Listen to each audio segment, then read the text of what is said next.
Hello నమస్తే. నేను Ashok. Welcome to ప్రజా చైతన్యం. ప్రముఖ జర్నలిస్టు 20 ఏళ్ల పాటు మీడియా రంగంలో ఎంతో పేరు ప్రఖ్యాతలు పొందినటువంటి వైఎన్ఆర్‌కి సంబంధించి ఇటీవల ఒక కేసు నమోదైనటువంటి విషయము మనకు తెలిసిందే. వైఎన్ఆర్ మీద టీటీడీ ఒక కేసు నమోదు చేసింది. ఇటీవల చాగంటి కోటేశ్వరరావు గారికి సంబంధించి ఆయన వైకుంఠ ఏకాదశికి తిరుమలకి వెళ్లారు. తిరుమలకి వెళ్ళినటువంటి నేపథ్యంలో ఆయనకు టీటీడీ సరిగ్గా రెస్పెక్ట్ ఇవ్వలేదు. సరిగ్గా ఆయనకి సంబంధించినటువంటి మర్యాదలు చేయలేదంటూ కూడా ఆయన వ్యక్తిగత భావనకి సంబంధించి, ఆయన వ్యక్తిగత అంశాలకు సంబంధించి వైఎన్ఆర్ ఒక వీడియోలో తన రూపాన్ని కూడా అక్కడ జరిగినటువంటి అంశాలన్నింటినీ కూడా చెప్తూ వచ్చారు. అలాగే చాగంటి కోటేశ్వరరావు గారికి సంబంధించి అక్కడ ఆయన ప్రోగ్రామ్స్‌ని ఎందుకు క్యాన్సిల్ చేశారు, ఎందుకు క్యాన్సిల్ చేయాల్సి వచ్చిందనేటువంటి అంశాన్ని కూడా ఆయన మాట్లాడుతూ వచ్చారు. ఎందుకంటే చాగంటి కోటేశ్వరరావు గారు ప్రభుత్వానికి సంబంధించి ఒక సలహాదారుడిగా ఉన్నారు. దాంతోపాటు ఆధ్యాత్మికవేత్త. ఆయన మాట్లాడేటువంటి మాటలకు కావచ్చు, ఆయన ప్రవచనాలకు కావచ్చు ఎంతోమంది భక్తులు ఇన్‌ఫ్లుయెన్స్ అవుతూ ఉంటారు. సో, వైకుంఠ ఏకాదశి లాంటి ఒక ప్రముఖ పండుగ రోజు ఆయన ఆయన ప్రవచనాలో లేదంటే ఆయనకి సంబంధించిన ఇంపార్టెన్స్ ప్రోగ్రామ్స్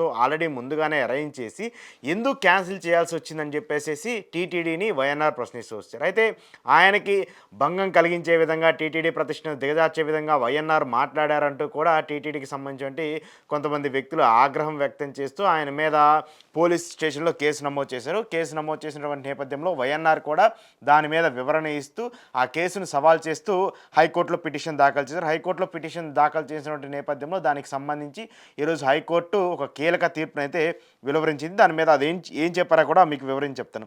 జర్నలిస్ట్ వైఎన్ఆర్కి హైకోర్టులో భారీ ఊరట లభించింది. చాగంటి కోటేశ్వరరావుకు అవమానం జరిగిందంటూ తన విశ్లేషణలో పేర్కొన్న అంశాలపై కేసు నమోదు చేశారు. ఎఫ్ఐఆర్పై తక్షణమే చర్యలు నిలిపివేయవలసిందిగా హైకోర్టును ఆశ్రయించింది ఈహా ఛానల్ యాజమాన్యం. పిటిషన్పై విచారణ చేపట్టిన రాష్ట్ర అత్యుత్తమ న్యాయస్థానం పిటిషనర్ తరపున వాదనలు వినిపించింది. పిటిషన్ తరపున ప్రముఖ న్యాయవాది జడశ్రవణ్ వాదనలు వినిపించారు. ప్రతివాది నోటీసులు జారీ చేసిన న్యాయస్థానం పిటిషనర్ అరెస్టు విషయంలో తొందరపాటు చర్యలు తీసుకోవద్దని హైకోర్టు తెలిపింది. సెక్షన్ 41A కింద నిబంధనల ప్రకారం పాటించాలని తెలిసింది. పోలీసుల ఆదేశం మేరకు సెక్షన్ 41A నిబంధనలు పాటించాలని చెప్పేసి పోలీసులకు కోర్టు ఆదేశించింది.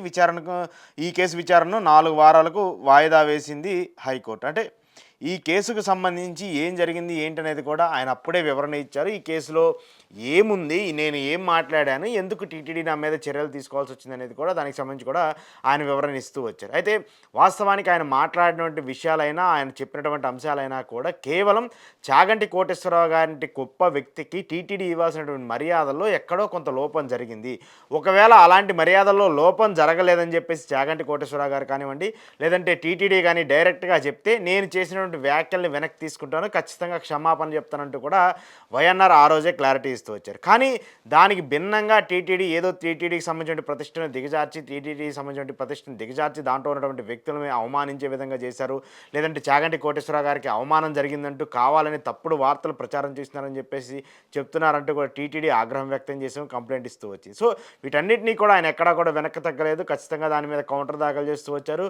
కోర్టుకు వెళ్ళారు. కోర్టు కూడా ఆయనకు ఊరటనిచ్చే విధంగా ఆయన మీద చర్యలు తీసుకోవద్దంటూ ఎఫ్ఐఆర్ని వెంటనే పక్కన పెట్టేయాలంటూ కూడా కోర్టు ఆదేశించింది. అయితే ఈ అంశాలన్నీ చూసుకున్నప్పుడు కూడా కొంత రాజకీయ ప్రేరేపిత కారణాల వల్లే జర్నలిస్టుల మీద కూడా ఇంకా దాడి జరుగుతుంది.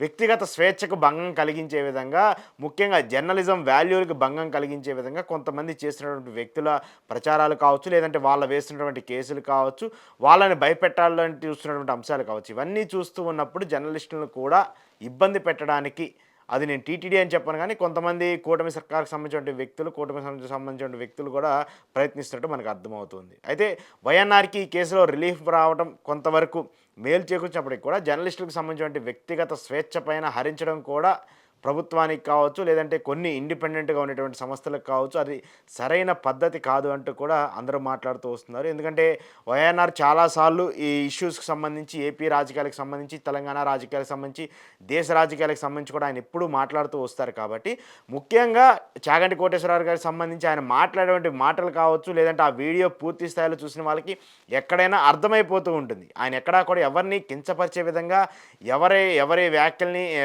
కించపరిచే విధంగా కావచ్చు, లేదంటే టీటీడీ ప్రతిష్టను దిగజార్చే విధంగా కావచ్చు, ఎక్కడా మాట్లాడలేదు. ఆయన మాట్లాడిందంతా కూడా ఎందుకు ఆయనకు అంత తగిన ప్రాధాన్యత ఇవ్వలేదు. ఒకవేళ ఇస్తే ఎందుకు ఆయన ప్రోగ్రామ్స్ని ఎందుకు క్యాన్సిల్ చేసుకోవాల్సి వచ్చింది, ఆయన షెడ్యూల్ని ఎందుకు పోస్ట్ పోన్ చేయాల్సి వచ్చింది, వాటికి సంబంధించి వివరణ ఇవ్వండి అని మాత్రమే టీటీడీని కోరారు.